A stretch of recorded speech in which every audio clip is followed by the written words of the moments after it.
ॐ अज्ञानतिमिरन्धस्य ज्ञानाञ्जनशलाकया चक्षुरुन्मिलितं येन तस्मै श्रीगुरवे नमः।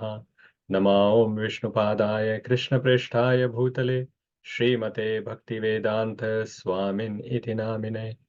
नमस्ते सारस्वते देवे गौरवाणी प्रचारिणे निर्विशेषशून्यवादी पाश्चात्यदेशतारिणे। जय श्री कृष्ण चैतन्य प्रभु नित्यानंद श्री अद्वैत गदाधर श्रीवासादि गौर भक्त वृंद।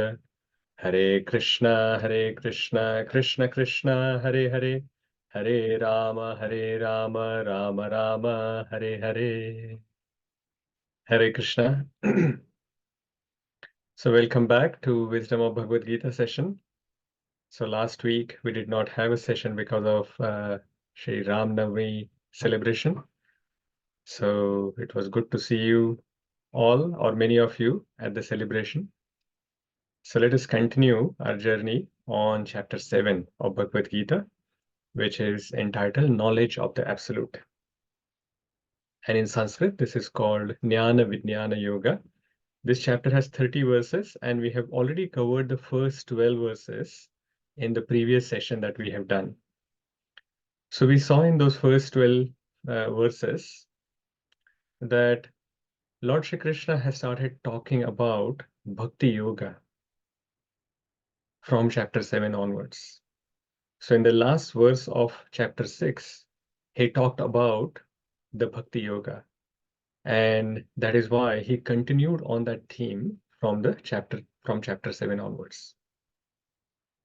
And when he started talking about Bhakti Yoga, the first thing that he mentioned was about hearing. And that is Shravanam, this process of Shravanam. We can know about Krishna only if we hear about him. And we can hear from him or we can hear about him from his devotees. Both will work. And we can see Krishna through hearing. So we talked about that in the last session. And what kind of knowledge that we can receive from this hearing. So that knowledge Lord Shri Krishna is talking about in this chapter 7. So first of all, before starting to give this knowledge, he mentions that this is the complete knowledge. It is not that some half knowledge that he's going to give or some limited knowledge he's going to give. He's going to give us the complete set of knowledge. And what is that complete knowledge? It is both theory as well as practical realization. He will talk about both. And this realized knowledge is very, very rare. So he talks about that as well, the rarity of this knowledge that he's going to talk about. And he mentions that 1 in 1,000 may actually think about making some spiritual progress. So there are thousands of people, but very rarely anyone wants to progress on the spiritual path. And even those who want to take up the spiritual path, out of those as well, very rarely someone knows Krishna in truth. So it is such rarity that to get this knowledge. So then after mentioning the rarity of this knowledge, then he starts talking about this knowledge. And first of all, he starts and talks about two energies, material energy and spiritual energy. And he mentions that this material energy is inferior, whereas the spiritual energy is superior. And this material energy is made up of earth, water, fire, air, and ether, mind, intelligence, and ego. So these 8 constitutes the material energy. And who's the spiritual energy? Spiritual energy is none other than the soul, like the jiva, living entity, all of us. So which energy then Krishna is falling under? Material or spiritual? So Krishna says that I am separate from these two energies. These are my energies. I am the energetic. I am above these two energies. So I'm not part of this material or spiritual energy that we are talking about. I'm not part of this material elements that we talked about, or even jiva. I'm beyond that. I'm beyond this. And he also mentions that I am the origin and I am also dissolution. And then the famous verse where he mentions that he is also an invisible maintainer, just like a thread maintains the pearl garland or the pearl necklace. So if the thread is missing, then the pearls in the necklace can't stay together. So similarly, without the Supreme Lord, the things cannot be maintained in this material world. So he is the creator, he is the maintainer, as well as he is the dissolution. And he also mentions that there is no one superior to me. Matta parataram nanya kinchit asti dhananjaya. So there is no one who's superior to me. So he is the supreme most. And then to realize his presence, he explains and he gives us lots of examples that how we can see the Supreme Lord in this material world. So he talks about, I am the taste of water. He mentions that he's the light of the sun and moon. He's the Om of Vedic mantras. He's the sound of ether. He's the ability of man. He's the strength of the strong. So many things that he mentions, fragrance of the earth. So through that, actually, we can see how he's the essence of everything that we see. And then somebody may start thinking that all this from these material examples, that is he also part of this material modes, the Sattva Gun, Rajogun, and Tamogun? So he says that I'm beyond the three modes. And that is where we finished last time. So let us start from verse number 13 and see what Lord Shri Krishna is telling us from the 13th verse onwards in this chapter 7. त्रिभिर्गुणमयैर्भावैर् एभिः सर्वमिदं तज्जगत् मोहितं नाभिजानाति मामेभ्यः परमव्ययम्. Yes, Vibhor Prabhuji, please go ahead. Deluded by the three modes, goodness, passion, and ignorance, the whole world does not know me, who am above the modes and Exhausted. inexhaustible. Yeah, thank you, Prabhuji. So if Krishna is everywhere, and we saw that he's the essence of everything with so many examples, then why does the world not know about Krishna? So this is the question that may come to the mind. So he's the essence of everything. He's the taste of water. He's the fragrance of earth, which is everywhere. He's the ability of man, and he's the beauty of everything. He's the strength of the strong.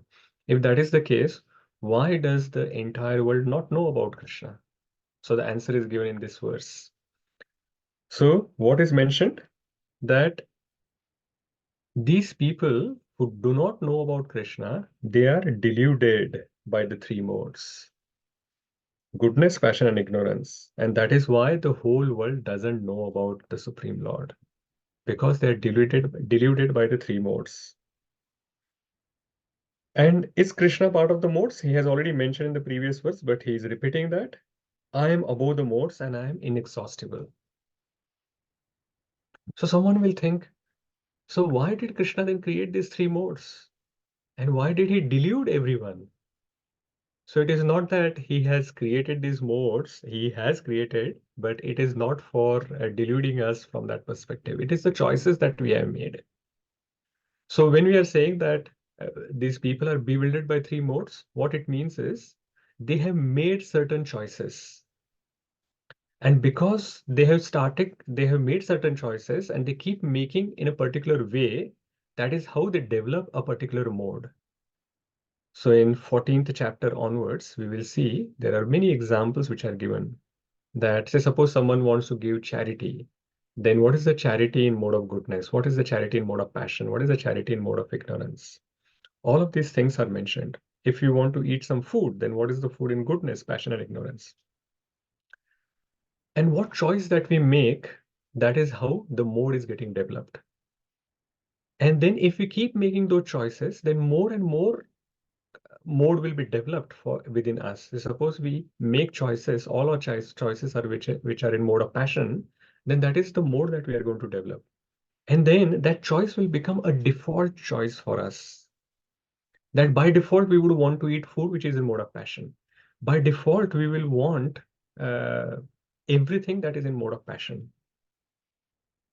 So that is how we get bewildered and conditioned by the particular mode.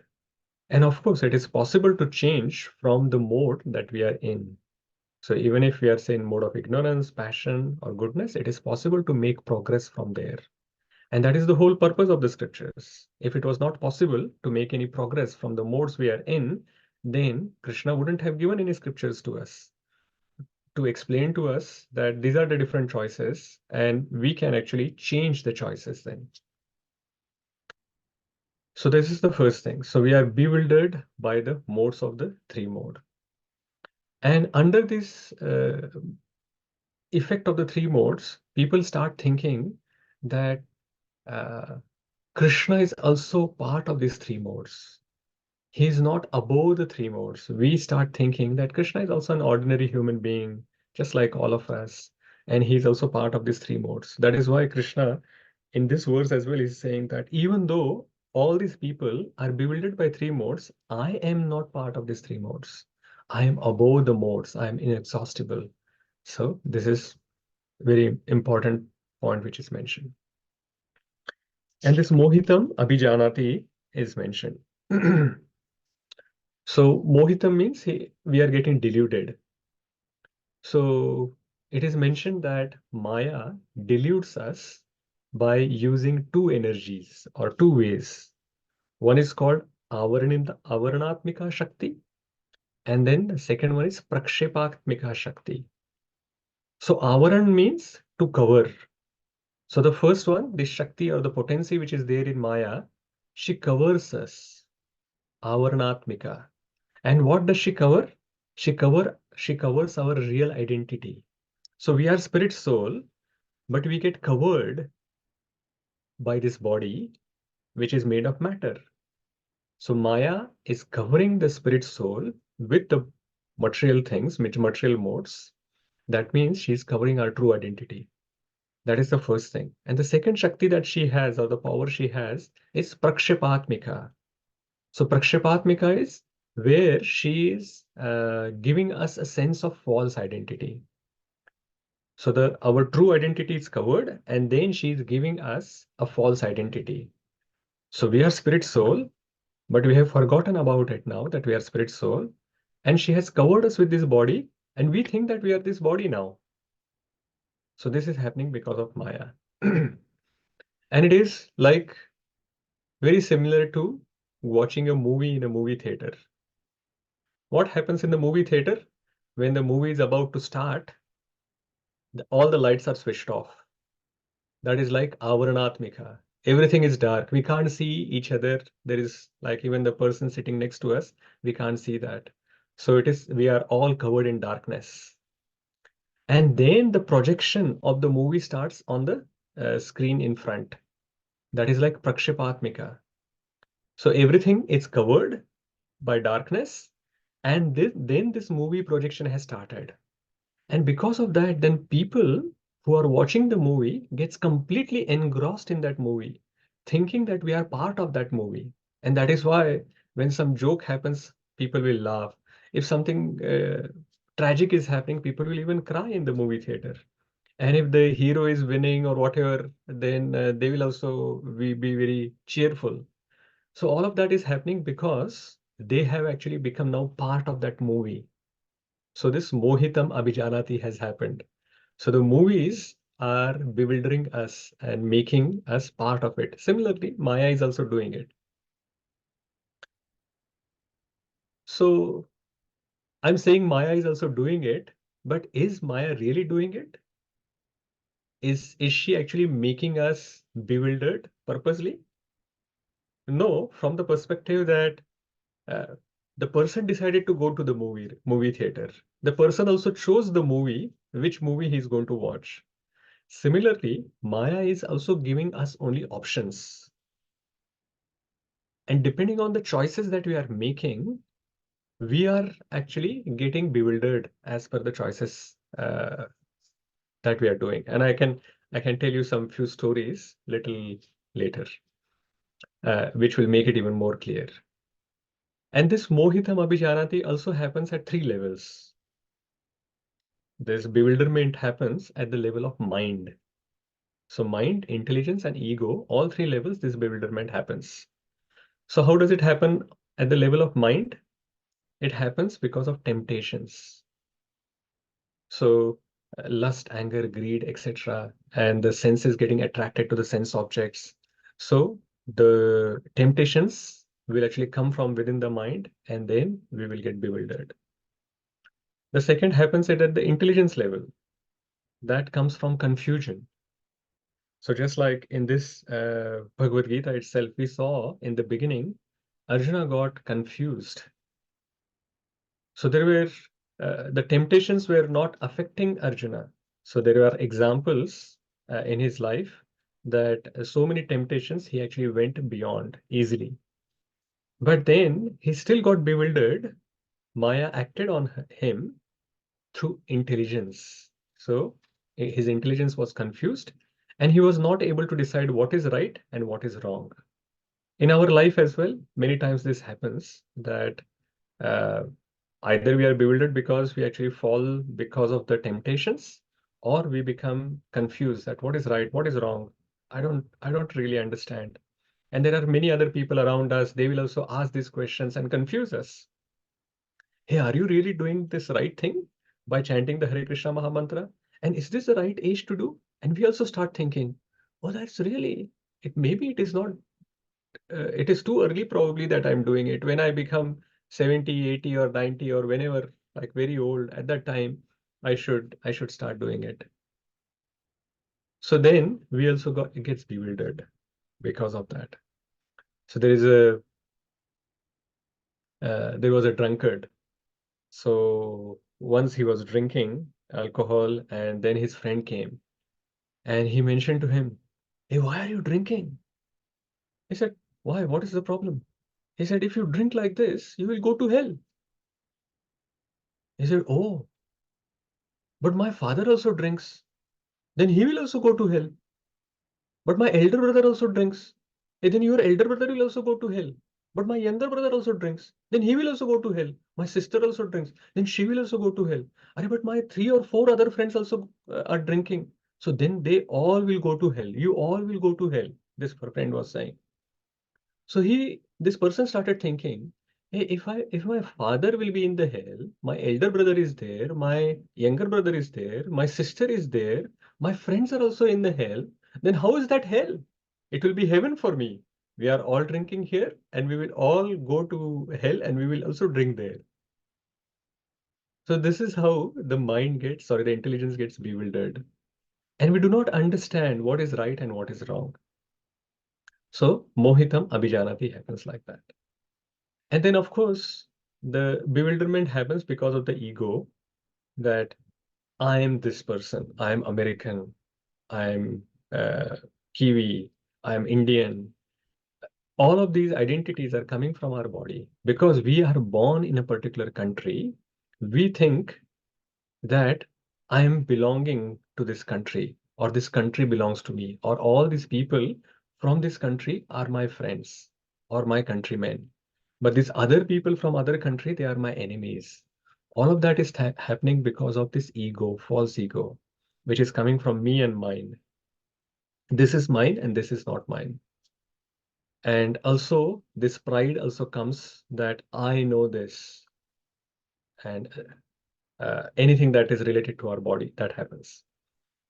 So there was once like a spider who was staying in a cornfield, and the spider has become very big because he can put a lot of his spider webs in that cornfield, and he was able to catch lots of insects, and every day he can eat those insects, and he has become nice and fat, and he was very happy, and he was thinking that whole of my life I'm going to just stay in this cornfield. I'm not going to go anywhere.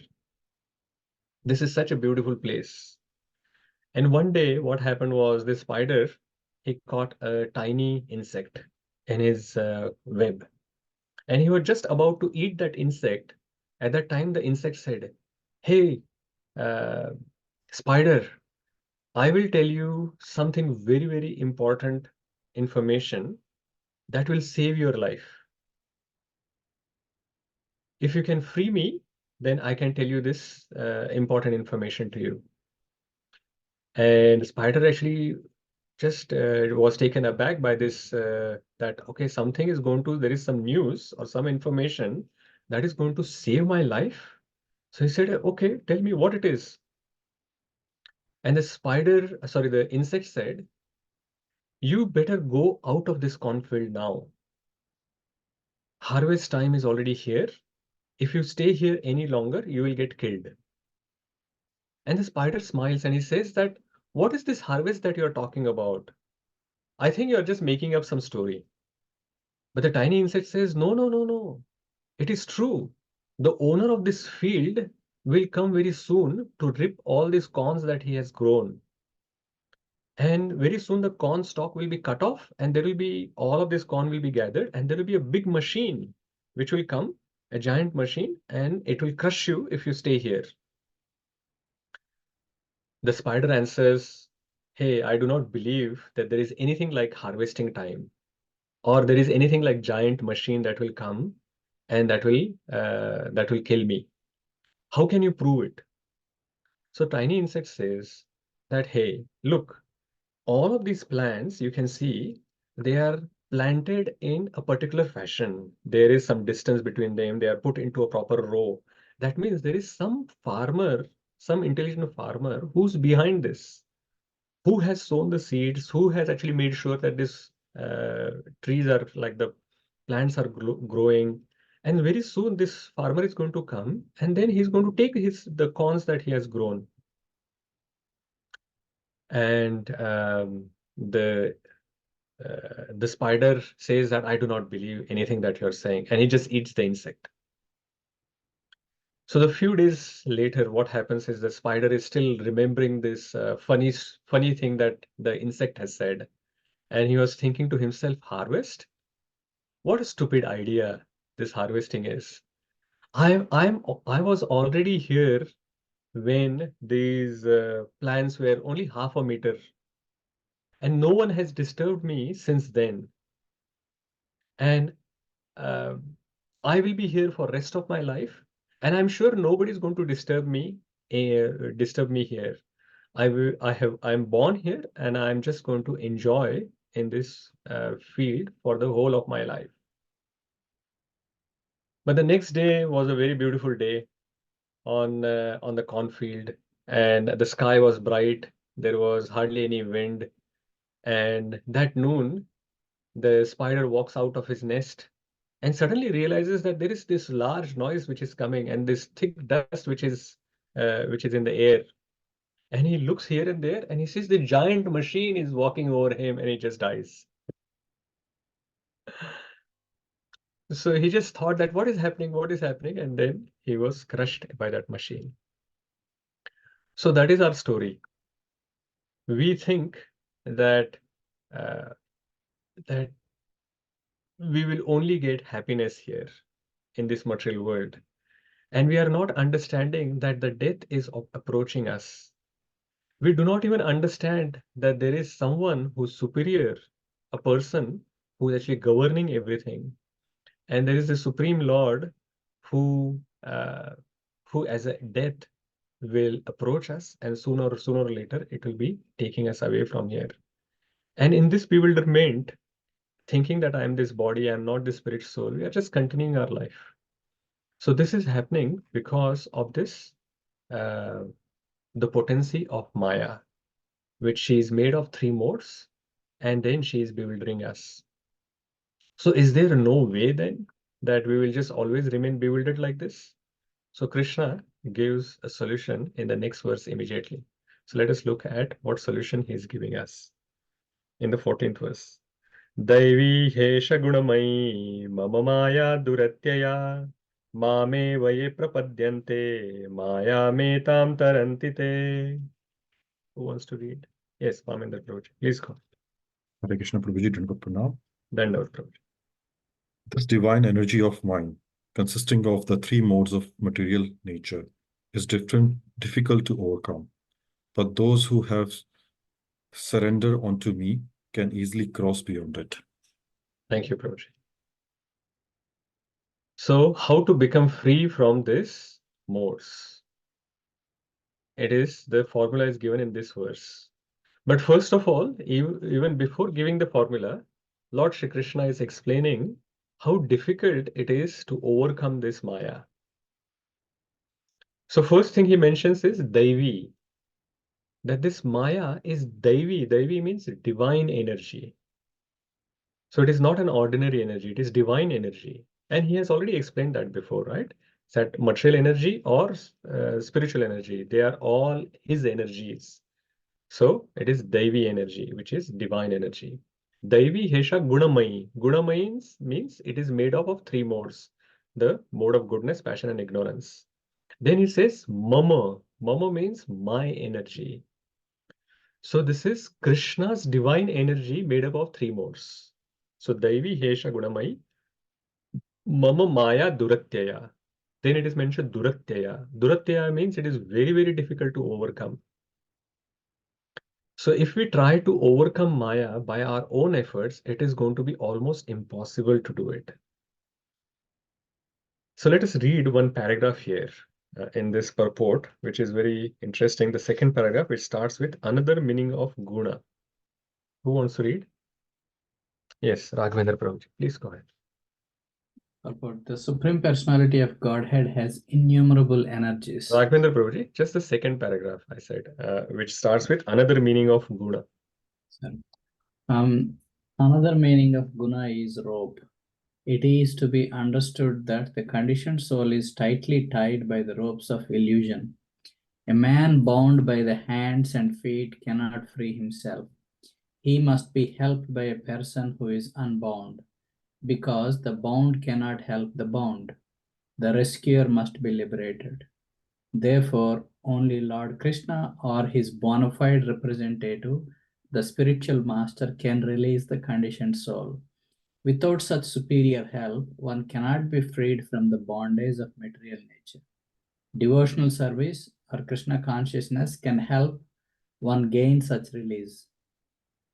Krishna, being the Lord of the illusory energy, can order this insurmountable energy to release the conditioned soul. He orders this release out of his causeless mercy on the surrendered soul, out of his parental affection for the living entity, who is originally a beloved son of the Lord. Therefore, surrender unto the lotus feet of the Lord is the only means to get free from the clutches of the stringent material nature. Yeah, thank you, Prabhuji. So first of all, it is mentioned that guna also means rope. And rope is made strong by weaving these several strands together. So similarly, this Maya also has three strands, which is goodness, passion, and ignorance. And by weaving them together, it makes like a thread. Then such three threads can come together and then again weave together, and that is how this rope becomes stronger and stronger and stronger. And that is why it becomes Duratyaya. And now once we are bound by it, someone who is unbound, who's free, is required so that we can become free as well. So one bound person cannot help the other bound person.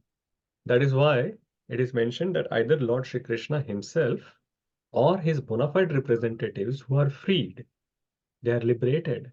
Only such people can actually help us to become free ourselves as well. So another bound person cannot free us. And that is why it is important that we take shelter of a spiritual master.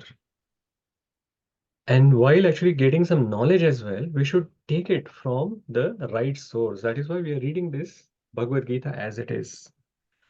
And because Srila Prabhupada has written it and it is as it is, this knowledge is actually helping us to understand the real meaning of Bhagavad Gita. By that knowledge, we can actually free ourselves. And of course, we require shelter of a spiritual master by who can actually help us. So this is important. Duratyaya is there, Maya is there, which is divine energy. It is Krishna's energy. It is made of three modes, and it is very, very difficult to overcome. If we want to overcome it, then what is the solution? It is mentioned, Mame vaya prapadyante maya metam tarantite. So we have to surrender to the Supreme Lord. And how do we surrender? We surrender through his bona fide representative. So we take shelter of a spiritual master who has surrendered to the Supreme Lord. He is free. And by taking shelter, then we will also become free. So Mameva ye prapadyante maya metam tarantite. Then by taking such surrender or taking such shelter, then we will also become freed. So once there was a person who was distributing some newspaper, and when he went to one of the houses, he just entered, and suddenly one huge dog came running towards him. And he was just about to jump on him. He was looking very ferocious. He was showing his teeth, and he was just about to jump on this person. And at that time, the owner saw this dog and suddenly said, "Tommy, come back." And the dog immediately became like a cat, like a very surrendered, normal, small cat, and then went back. Why did that happen?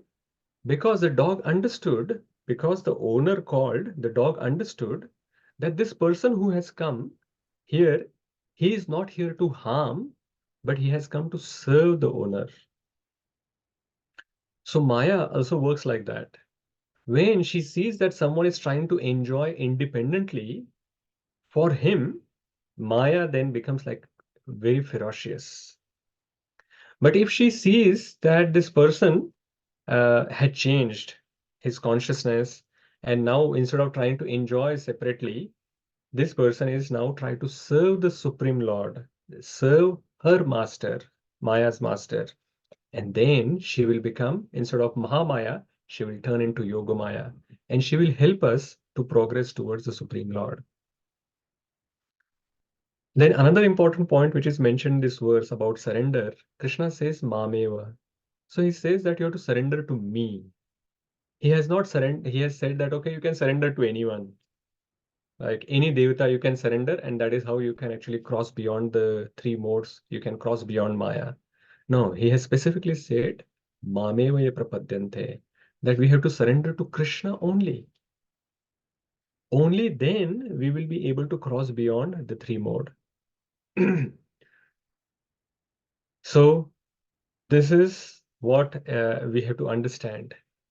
So the three learnings that we can get from this verse, that it is impossible to overcome Maya by our own endeavor. It is not possible. It is very, very difficult. The second thing is, it is very easy to cross beyond Maya if we surrender to Lord Krishna, but it is saying Mameva, so not to other devatas, only surrender to Krishna. And so just surrender to Lord Krishna through his bona fide representative. So here it was mentioned in the paragraph that we read that we have to accept a spiritual master, surrender to him, and he surrendered to the Supreme Lord, and then we will be able to cross beyond the three modes of material nature. Once one of the disciples of Srila Prabhupada asked Srila Prabhupada, he said, Srila Prabhupada, when our purpose is to surrender to the Supreme Lord, why Maya is still so strong? So it's a very important question. He said, when my purpose is to serve the Supreme Lord, still I find that Maya is very strong. Why is that? And Srila Prabhupada said, because your purpose is not that strong. If we are not sincere in our endeavor to surrender to the Supreme Lord, then Maya will appear very strong to us. So the answer that Srila Prabhupada is giving is that we have to make our purpose very, very strong. We have to become very sincere in serving the Supreme Lord. And if we become like that, then Maya will become very weak in front of us. It will be very easy to cross beyond Maya. So if we do Mamevaya Prapadyante properly, then Maya Duratyaya will not happen. Because we are not doing that Mamevaya Prapadyante properly, that is why Maya is becoming Duratyaya for us. So we can learn from this and then implement that in our life. Let us look at the next verse. So in this, so 15th and 16th verse. Now this is, these two verses are explaining the four kinds of people who does not surrender to Krishna and the four kinds of people who surrender to Krishna. So let us look at who surrenders to Krishna and who doesn't surrender. Because Krishna had just talked about, if you surrender to me, then you will be able to cross beyond the three modes. So what kind of people, why people do not surrender? So we will see what kind of people do not surrender. So we will read 15 and 16 together and then we'll explain. Verse number 15. Namam dushkritino mudha prapadyante naradhamaha Mayaya apavritanyana asuram bhavamashritah. Yes, Trupti Mataji, please go ahead and read. Hare Krishna, Prabhuji. Hare Krishna. Those miscreants who are grossly foolish, who are lowest among mankind, whose knowledge is stolen by illusion, and who partake of the atheistic nature of demons, do not surrender unto me. Yeah, thank you. I will explain these four types of people, but let us read the four people who surrender as well. Verse number 16. Chaturvidha bhajante mam jana sukritino arjuna arto jidnyasurartharthi jnani cha bharatarshabha. Yes, Sannyas Prabhuji. Hare Krishna, Prabhuji. Yes, Mataji. Transfers. O best among the Bharatas, four kinds of pious men begin to render devotional service unto me: the distressed, the desirer of wealth, the inquisitive, and he who is searching for knowledge of the Absolute. Yeah, thank you, Mataji. So there are four kinds of people who surrender and four kinds of people who do not surrender. So first of all, in verse number 15, these four kinds of people who does not surrender, they are referred to as dushkritino. So dushkritino and sukrutino. So there are two kinds of people like that, two types: miscreants who are not surrendering, and then the sukrutina, which are the pious people. So in dushkritinas, there are four kinds which are mentioned. One, who are mudha, foolish people. Second, naradhama, the lowest of mankind. Mayaya apavritanyana, which is the third one, whose knowledge is stolen by illusion. And then the fourth one is mentioned as asurim. And Srila Prabhupada very elaborately explained these four people. Like the four who are worshipping, the Sukritinas are not elaborately mentioned, but the four who are not worshipping, they are not surrendering, they are very, very elaborately mentioned in the purport. It's a big purport. But in short, the mudhas or the foolish people who are always running behind some material happiness, they are always busy. These kind of people will always say that I do not have time for spiritual things. I am actually just focused on this material activity and I'm working very, very hard. 12 hours, 14 hours I will do, and I do not have time for any of the spiritual activities. It is, they are compared to mudhas. They are like foolish donkeys in front of whom this carrot is dangling. And this carrot is like the happiness, but when they walk, the carrot also moves forward. So similarly, they are actually looking for some material happiness and they are trying very hard to go towards and achieve that happiness, but the happiness also moves further. So they never achieve that happiness. So basically, they want to enjoy, but they are hardly able to enjoy. Those are the mudha, foolish people. The second kind of people which are mentioned are naradhamas. Naradhamas means, nara means the mankind, and adhama means the lowest of mankind. So we have seen in the past that there are 8.4 million species of living entities or the bodies which are in this material world. And out of those 8.4 million, the top 400,000 are human beings or above. So out of those 400,000, the bottom most part, like they are the naradhamas, lowest of mankind. They are uncivilized human beings. They do not have any idea of religion, and they are not interested in God. These kind of people also include people who have some kind of religion, but they ignore, willfully they ignore and neglect it. So they are called Naradhamas, lowest of mankind.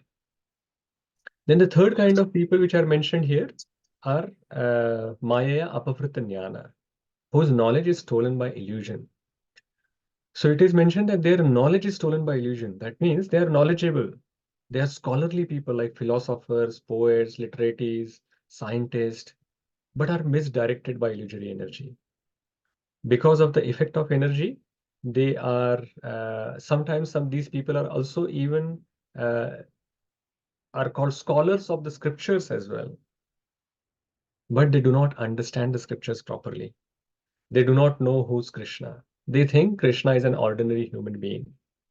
There was once few people who came to Srila Prabhupada, and they were so-called scholars. So Srila Prabhupada asked them a simple question. He said, who is the Supreme Personality? Who's God? No, he asked, who's God? And then they said that, oh, this is a very difficult question. And they said that, oh, this scripture says like that, that scripture says like that. And it is hard to actually come to a conclusion properly. And then Srila Prabhupada just laughed. And then in the room, there was one of his disciples' daughter, Saraswati, was standing there. And a small, very small girl, and she was standing there. So Srila Prabhupada asked, so Saraswati, who is God?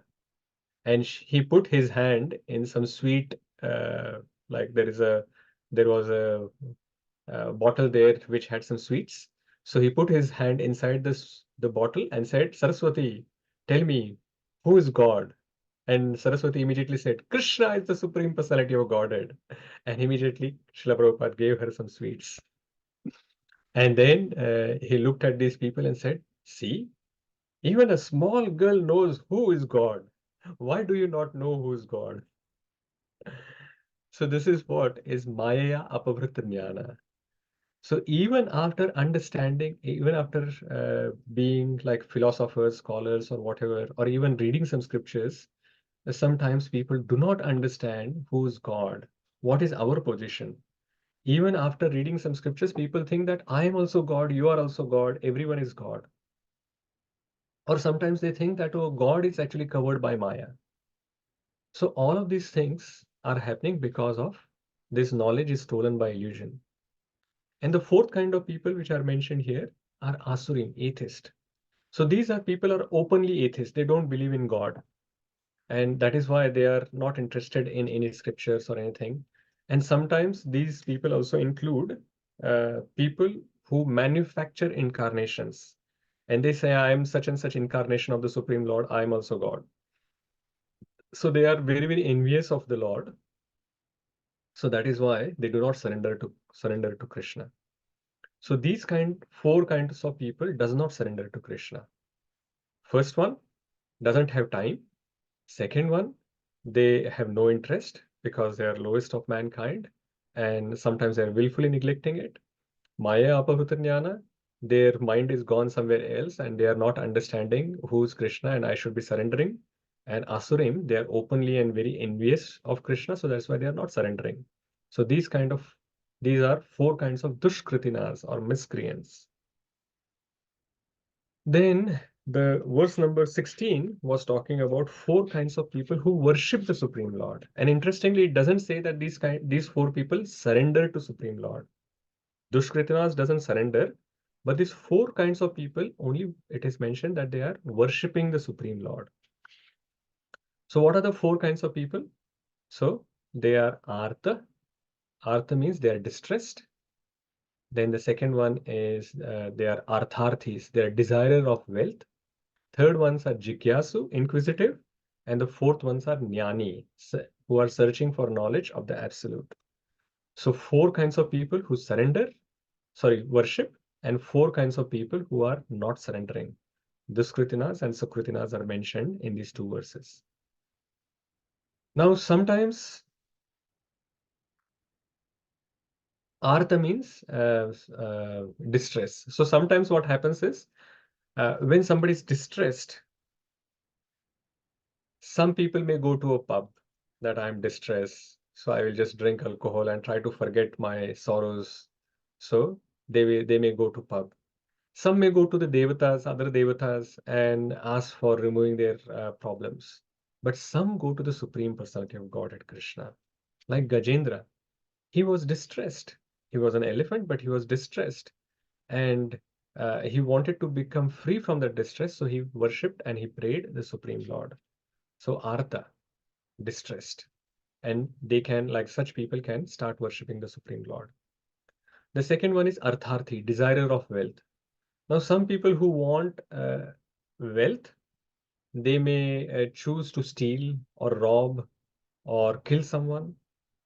Or some may decide that, okay, I'll go to some devatas and do some puja, and by that I will become rich.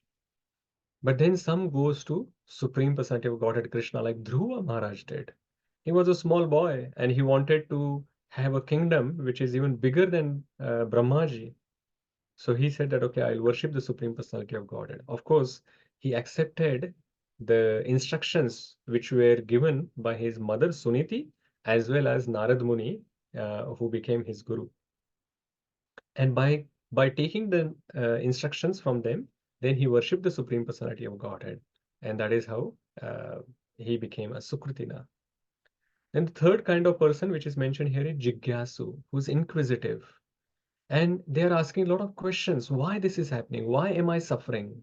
Why am I not finding happiness even when I'm looking for happiness everywhere? So the example is given of Shaunaka Rishi and all the other sages who were assembled in Dandakaranya. And they asked these questions to Suta Goswami, and then Suta Goswami gave this knowledge in Naimisharanya, sorry. So Shaunaka Rishi and other rishis, they were sitting in the Naimisharanya, and they asked this question to Suta Goswami. And Suta Goswami then mentioned the Srimad Bhagavatam that he had heard from Shukadev Goswami when Shukadev Goswami was mentioning that to Parikshit Maharaj. So that is how the Jigyasus are there. But in Jigyasu's case as well, they are still focusing on themselves. Why I am suffering? Why I am not getting happiness? So there as well, the focus is on the self. Distress, the focus was on self. Artharthi, the focus was on self. Jigyasu is also focused on the self. But the good thing is that all these three people, they are coming to the Supreme Personality of Godhead for removing their distress, for getting the artha or the wealth that they were desiring, or getting the answers why I'm suffering or why I'm not finding happiness, like that. And the fourth kind of person which is mentioned here, which is Sukrutina, pious person, is Jnani. Jnani, who is searching for the knowledge of the absolute, like four Kumaras. The four Kumaras, they are considered Jnanis, but somehow or the other, when they went to see the Supreme Lord in Vaikuntha, then they smelt the Tulsi, which was at the lotus feet of the Lord, and thus they became devotees of the Lord. And all of these four kinds of people, eventually, they will surrender. And this is where the transformation happens. That over a period of time, they will surrender to the Supreme Lord, and then through either directly to the Supreme Lord or through the spiritual master, and then they will actually come to Bhakti Yoga. So this is a benefit, that even though they are actually going to the Supreme Lord for a particular purpose in the beginning, but they will get purified. Their material desires will be washed away. The distressed will come to an understanding that in this material world, which is Dukhalayam Ashashvatam, there will always be miseries only. The pursuer of wealth, which is the Artharthi, that person will understand that there is no happiness that you get even after you get the wealth. The inquisitive, the Jigyasu, will understand that all my questions finally end to into Krishna. So Krishna is the answer for all questions. And a person searching for the absolute truth, he will also go beyond the conception of Brahman or Paramatma, and he will come to the understanding of Bhagavan, and then he will start worshipping the Supreme Lord. And that is how they will all progress to Bhakti Yoga and then achieve their final goal, which is the love of Krishna. So what happens to this then? Those dushkritinas? Is it that these dushkritinas will have no future? No. Actually, these dushkritinas as well, somehow or the other, if they come in contact with a devotee, then they can also get the seed of bhakti. Just like what happened in case of Jagai and Madhai, in case of when they came in contact with Nityananda Prabhu, and Nityananda Prabhu connected them to Chaitanya Mahaprabhu, and they also became very, very pure devotees. And and we also have the example of all the hippies who came in contact with Srila Prabhupada and then became very happy. Yes, Tripti Mataji, you have some question? Yeah, I had a couple of questions, but some of them were answered because we went through it. But these stories which you have been reciting, because I'm trying to read this in parallel a day in advance, but I couldn't find these references. Are these in different book or? Which stories you are mentioning? Gajendra, Dhruva? Yeah. I think those examples are mentioned, but the stories are actually the full stories. If you want to see, then they are in Srimad Bhagavatam. Okay. So all of these pastimes that we are talking about, they are all in Srimad Bhagavatam. Okay. And one more thing, a slight, the artharthi, desirer of wealth. Is it only wealth, or it can be desire of anything, desirer for anything, right? Yeah, desire of any opulence Yeah. is called of they will come into that artharthi category. Okay. And why Jinyasu and Gyani? Gyani is once they have attained that knowledge, right? And No. when they are looking for that knowledge. Yeah, they are still looking for that knowledge. But the difference between the other three, which are mentioned, Artha, Arthate, Jigyasu, and Jnani, is that the first three have some material desires, where the Jnani is not having that material desires. And even the Jnani is not that he already has the absolute, the knowledge of the absolute. He has a desire, he's searching for the knowledge of the absolute. But his focus is not that he wants to gain something material out of it. He has the genuine desire to actually search for the Supreme Lord. So that is the difference. And actually we will that will become clear in the next verse, 17th verse itself.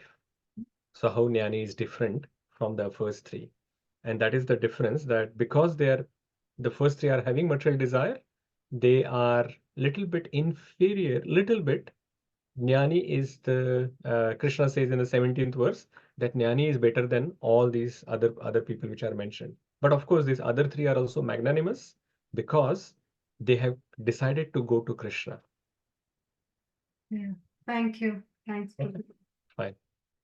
Okay, let us go to the next verse, 17th verse.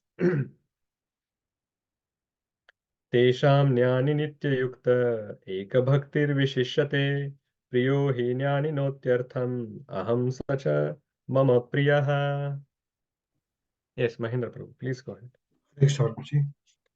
Of this, the one who is in full knowledge and who is always engaged in pure devotional service is the best.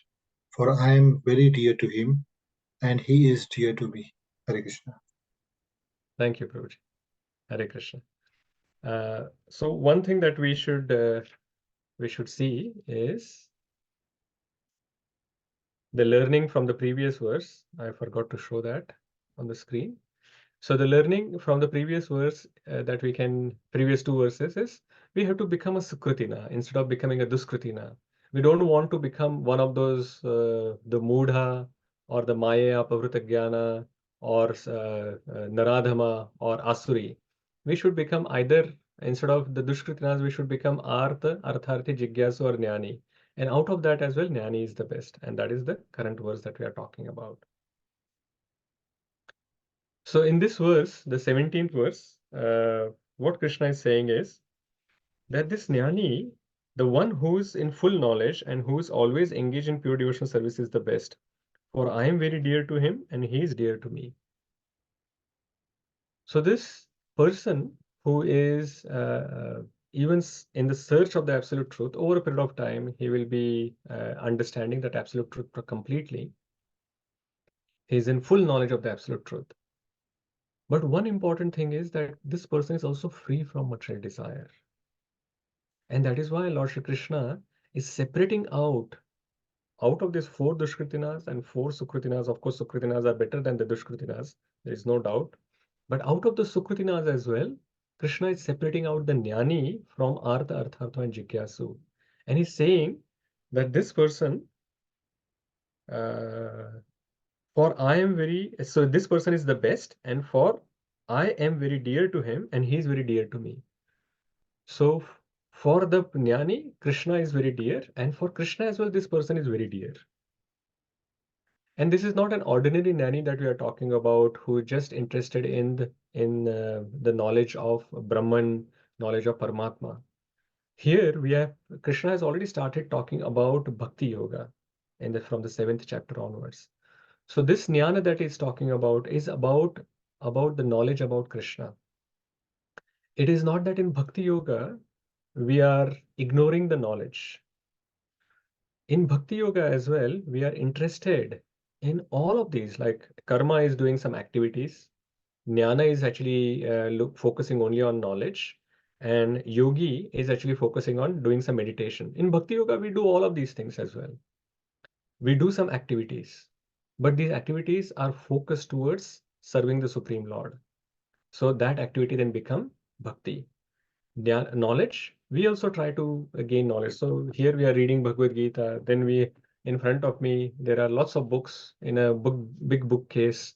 There are Srimad Bhagavatam, then books. Then there are Chaitanya Charitamrita books, and then there are many other books as well that I have. And all of these books we are going to read, but the difference is that they are all about the Supreme Lord or spoken by the Supreme Lord. So we are also actually focusing on knowledge, but because that knowledge is about the Supreme Lord, that is also becoming bhakti.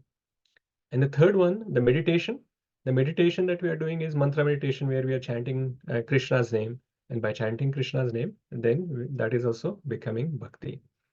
So so this jnani which is mentioned here is also the jnani who is actually interested in bhakti, but there is this it is called pradhani bhuta bhakti, which is not pure devotion. He is still having some inclination towards other jnana as well, and though his jnana is also about Krishna, but he has some other inclinations as well, and that is why it is called pradhani bhuta bhakti, which is not pure bhakti, but it is alloyed with other kinds of other mixtures. So bhakti is the main ingredient, but there is some other ingredients are also which are added into it. So he is such a person. उदारा सर्व एवैते ज्ञानी त्वात्मैव मे मतम् आस्थिता सहि युक्तात्मा मामेवानुत्तमा गतिम्. Yes, Sudharma Mataji, please go ahead. Sorry, Prabhuji, I raised for that question. Okay, Surananda Prabhuji, you can read.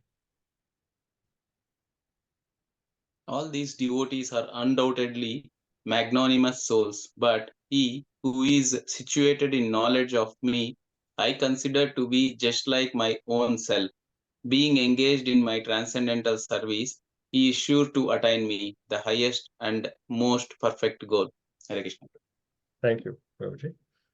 Bahunam janmanam ante jnanavan mam prapadyate vasudeva sarvamiti samahatma sudurlabha. Yes, Tripti Mataji, please go ahead. After many births and deaths, he is actually in knowledge surrendered unto me, knowing me to be the cause of all causes and all that is. Such a great soul is very rare. Very good. Excellent. Okay. So in these 2 verses, Lord Shri Krishna is talking further about this jnani. So in the 18th verse, it is mentioned that wise is the best, but that doesn't mean that the other three are less important. Krishna says that these other three are also magnanimous. So all these devotees are undoubtedly magnanimous souls. But again, then he says that, but he who is situated in knowledge of me, I consider to be just like my own self. Being engaged in my transcendental service, he is sure to attain me, the highest and most perfect goal. So others, like all four, are magnanimous. Artha, Artharthu, Jigyasu, and Jnani. But out of that, again, the person who is not having any material desires is glorified. So this is important point that Krishna is actually focusing again and again. So it is good to worship Krishna, like Artha, Arthartho, Jigyasu, and Jnani, all are good. It is good to worship Lord Krishna even for material desires. But best is to worship him without any material desires. So when we are worshipping the Supreme Lord, best to not have any material desires that I want to get rid of this problem that I have in my life, or I want to become very rich or very powerful or this or that.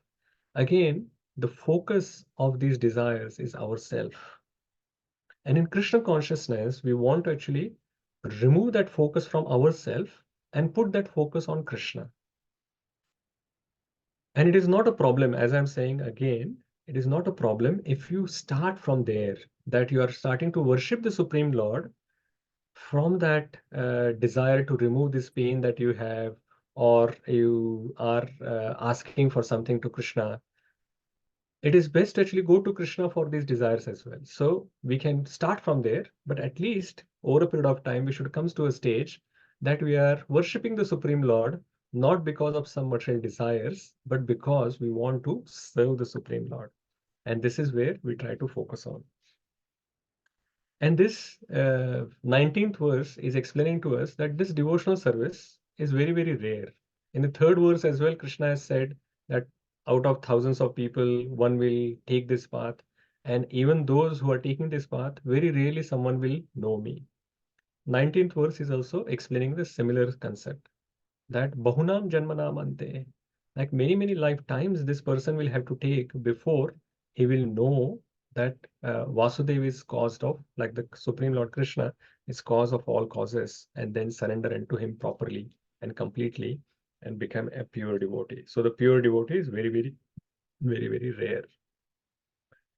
Okay, so that is where we will stop. Tripti Maharaj, if you have some question or comment, we can take that now. Yeah, I have a question. We should not worship him for the material desire, but can we worship him to get rid of our material desires? Because we are engulfed in so many things, and to reach the calmness, we want to worship Yeah, him. definitely we can actually do that. And the first benefit that happens by worshipping the Supreme Lord, that our material desires will be cleansed. So even if you actually worship him, not thinking that you want to get rid of these material desires, he will get rid of them. He will purify us. So that is what happened for Dhruva as well, who went to worship Krishna for this big kingdom that he wanted, large kingdom than his grandfather. But then what Krishna did by worshipping, he worshipping the Supreme Lord, he got purified. Dhruva got purified. And when Krishna gave him the kingdom that he wanted this bigger kingdom, so he gave him Dhruva Loka. When he gave that, when Krishna went after that, he was thinking that he was regretting it.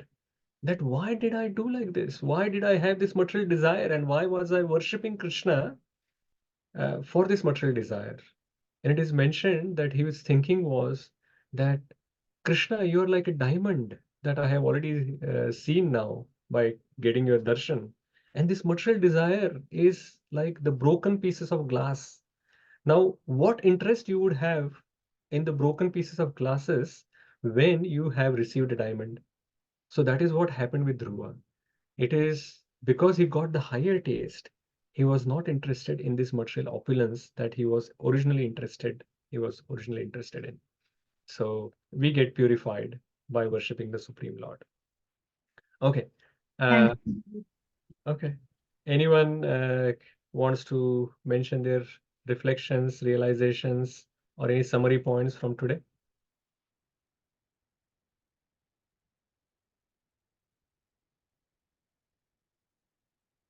Looks like no one understood anything today. Was I on mute whole time? I was thinking that I'm speaking to all of you. Yes, Mahendra Prabhuji.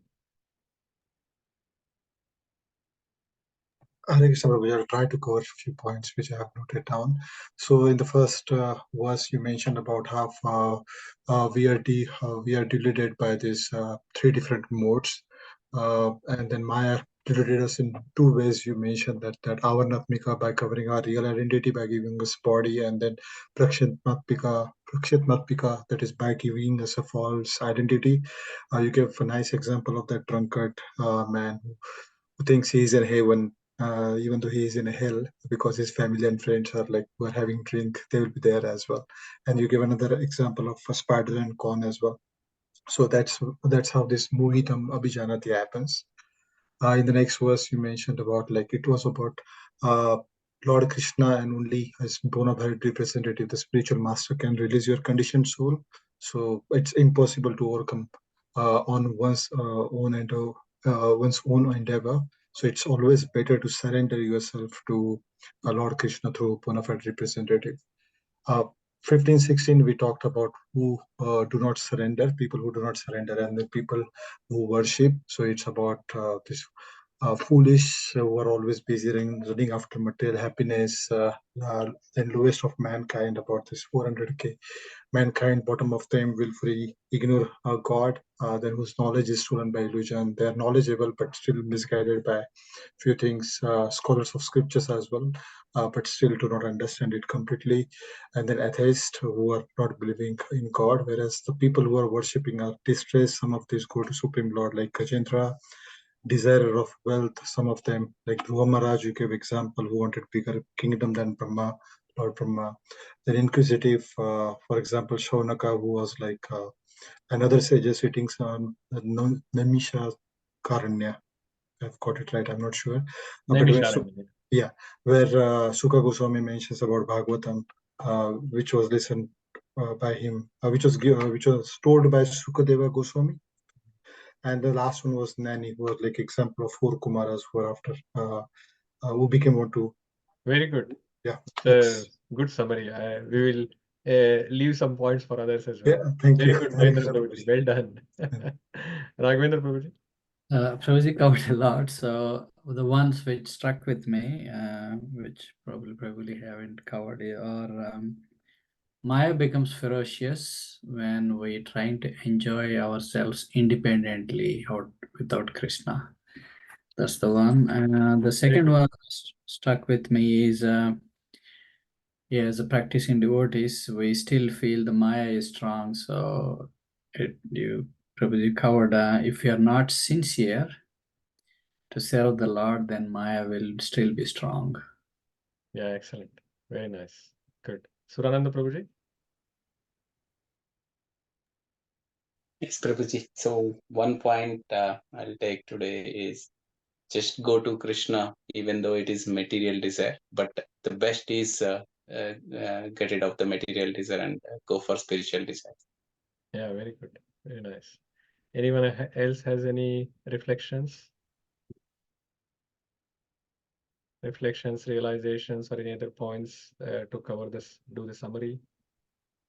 Hare Krishna Prabhuji, sorry, I was driving, so can't raise my hand, and I missed because there was no signal. But I think the key call-outs, which Raghavendra Prabhuji and the second Prabhuji, the last Prabhuji said, is like, Maya can be your biggest enemy or the biggest friend, right? So you need to decide which side you want to be on the Maya, and there are ways. And the second call out is, again, I thought, that as long as you are sitting in one of those four categories, right, that you're going to Krishna out of distress or other inquisitive or extreme end, right, it's fine. So it's a very simple thing, right? So important is go to the Krishna, and slowly, you can progress to the final level. But I have a question, Prabhuji. Sorry, if it's okay, or that's fine. yeah. So Prabhuji, what I was thinking was, again, I believe, that your Bhagavad Gita is telling you the life lessons, how to live your life the best. But we talk about the death, right? And I did ask you a question when we met you, that out of fear, right? It's okay to go to Krishna out of fear as well. But when we talk about death, right? Now, even the pure devotees, like all the Pandavas and everyone, the Rashtra, they also died, right? So it's all about, so there's nothing wrong in the death, right? But so why Bhagavad Gita, right? Everybody dies, whether you're devotee, not devotee, right? All you give is a resilient or go over all your struggles, right? Sorry, I'll stop there if it makes sense. Yeah, okay, understood. So a good question, Nimi Mataji. So what happens is death is going to actually come for everyone. It is not that only the non-devotees are going to die and the devotees are not going to die. It is not like that. But there is a difference between the death of the non-devotees and devotees. So what happens is, if you are a devotee, then before death as well, you are serving the Supreme Lord. And if you are serving the Supreme Lord, then at the time of death, Krishna, we will remember Krishna, and then we will go back to Krishna's abode. So before death, we were serving the Lord, and after death, also we are going to serve the Lord. So what is the difference that it is going to make for us? So for the devotees, there is no difference. Before the death and after the death, it is the same service that the person is going to continue. And that is why the devotees are not anxious that what is going to happen after death. But for non-devotees, there is quite a lot of anxiety. They are attached to these material things that they have with them. And they are fearful that they are going to lose everything. And not only they are fearful that they are going to lose all this material opulence that they have collected for them, they are also worried about what is going to happen in their next life. So depending on the activities that they have done, they are going to get either a lower species life, or they may go to hell, they may go to heaven for some more enjoyment, all of that. So they are worried and they are anxious that what is going to happen after death. And that is the challenge. That is the difference. So Srila Prabhupada explains in one of the examples that he gives that the lion, he holds the cub, the lioness or the lion, they hold their children in their mouth. So the same mouth holding the lion and the same mouth which is catching a prey. That is the difference between the devotees and non-devotees going through death. When the lion is catching the cub in the mouth, the cub is feeling that, oh, my mother or my father is actually holding me nicely. But just think about a lion holding a deer in his mouth. Is the deer thinking that, oh, lion is very nicely holding me? He's thinking that I'm going through death, I'm dying. So this is the difference, that even though the death is coming for both the devotees and non-devotees, the death for the devotees is like a non-event. It doesn't matter to them. They are not attached to the material opulence that they have. So there is no fear. And even after death, they are going to serve the Supreme Lord. And even if such devotees are not going back to Godhead, still they are not anxious, because they have done some devotional service and they are aware that in the next life as well, they will serve the Supreme Lord. So that anxiety part is not there. And that is why the spiritual world is also called Vaikuntha. Vaikuntha means a place where there is no anxiety. But if you do not have anxiety here itself in the material world, then this material world is also Vaikuntha for you. Is that making sense? Absolutely, Prabhuji, because I'm about to ask, because exactly that, there will be a lot of people, right, who doesn't have anxiety, right? And I'm sure you must have seen, they are really nice by heart and they are not Krishna consciousness. So, yeah, so you explained it very well. That is still a Vaikuntha. Yeah, makes sense, Prabhuji. Thank you very much. There is a difference though. Yeah. For those people who are not anxious, they look very calm, but they are not devotees. They may not be actually anxious and they are not be fearful about themselves possibly. But if something happens to their children or their parent, their relatives or whatever, then still they will become anxious, very, very anxious. And it is possible that such people who are not becoming very anxious, they may be in mode of goodness because of their past activities. But the challenge that they would have is they are also going to come back to this material world for some reason or the other, if they are not serving the Supreme Lord. And you never know what will happen in their next life and what kind of choices they will make, what kind of association that they will have. So the challenge with them is that they will remain in this cycle of birth, old age, death, and disease, whereas the devotees are coming out of the cycle of birth, old age, death, and disease. So that is like a little difference. Oh, that's a big difference, Prabhuji. Yeah, but that was very good, Well. Thank you.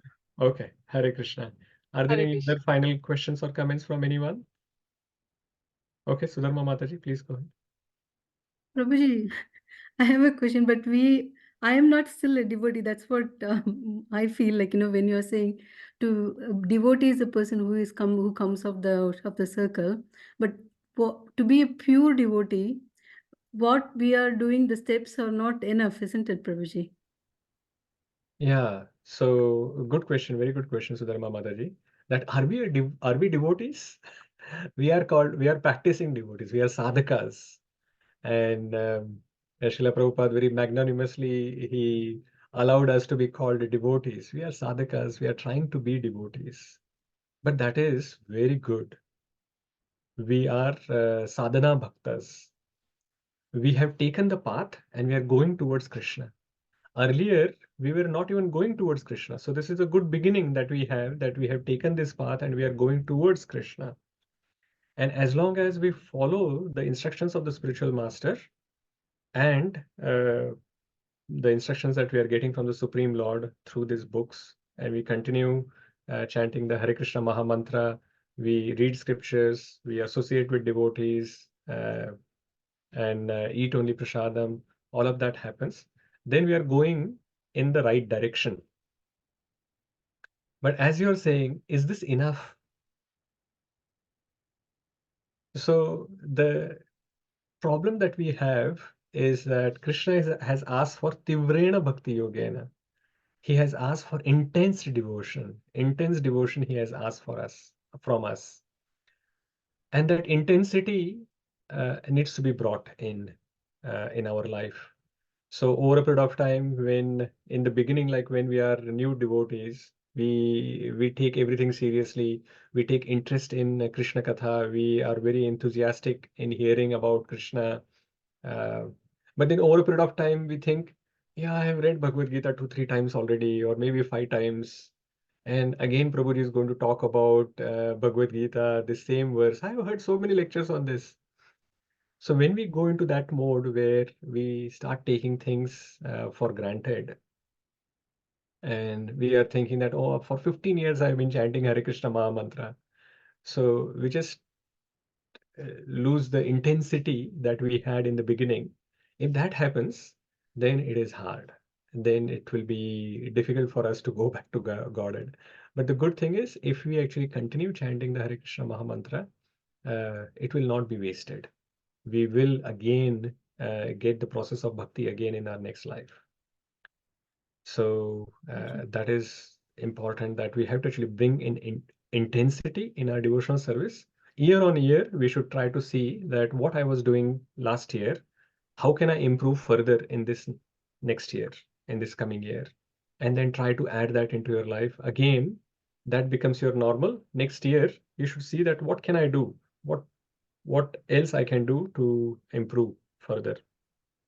And if we actually keep improving like this sincerity that we show towards Krishna, Krishna will reciprocate. We will never become pure devotees by our own endeavors anyway. But we have to actually show that sincerity that we are trying to improve, and then remaining things Krishna will do. Remaining things, the mercy will come through his devotees. Krishna will send that mercy to us. Thank you. Okay, let's stop here. Thank you very much. Hare Krishna. Srimad Bhagavad Gita ki jai. Srila Prabhupada ki jai. Hare Krishna.